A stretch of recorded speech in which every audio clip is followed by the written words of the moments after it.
আজকে যাত্রাবাড়ি থানার মামলা নম্বর 17-1-25 এই মামলাতে জুনায়েদ আহমেদ পলককে গ্রেপ্তার দেখানো হয় এবং যাত্রাবাড়ি 50-10-24 এই মামলাতে তাকে 10 দিনের রিমান্ড চাওয়া হয় তদন্ত কর্মকর্তা কর্তৃক এবং পরবর্তীতে বিজ্ঞ আদালতের নিকট আমরা সাবমিশন করি যা তাকে রিমান্ড বাতিলপূর্বক জামিনের জন্য প্রার্থনা করি এবং বিজ্ঞ আদালতে আমরা সাবমিশন করি যে এই যে বর্তমান যে মামলাগুলো হচ্ছে ঢালাওভাবে মামলাগুলোতে তাদেরকে গ্রেপ্তার দেখানো হচ্ছে এবং রুটিন মাফিক তাদেরকে রিমান্ডে নেওয়া হচ্ছে। আসামি জুনায়েদ আহমেদ পলককে ইতিমধ্যে 60 দিনের রিমান্ড মঞ্জুর করা হয়েছে। তিনি 34 দিন অলরেডি রিমান্ডে ছিলেন এবং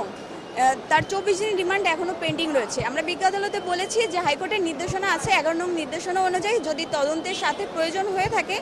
সেই ক্ষেত্রে জেল গেটে জিজ্ঞাসাবাদ করা যেতে পারে। আমরা সেই ক্ষেত্রে একটি কেস রেফারেন্স দিয়েছি 55 DLR blast versus Bangladesh and others এবং আমরা বিজ্ঞ আদালতে বলেছি যে আমাদের আসামি তাকে যখন যাত্রাবাড়িতে রিমান্ডে নেওয়া হয়েছিল সেখানে তিনি শারীরিকভাবে অসুস্থ হয়ে পড়েন এবং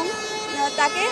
মেডিকেলে ভর্তি করা লাগে। এই বিষয়টা বিবেচনায় নিয়ে তার শারীরিক অবস্থা বিবেচনায় নিয়ে যাতে রিমান্ড বাতিল করা হয় এবং তার জামিনের জন্য প্রার্থনা করি এবং আজকে অন্যান্য আরও 12 জন আসামি আনা হয়েছিল এবং তাদেরকে বিভিন্ন মামলায় রিমান্ড চাওয়া হয় এবং বিজ্ঞ আদালত তাদেরকে বিভিন্ন মেয়াদে রিমান্ড মঞ্জুর করেন।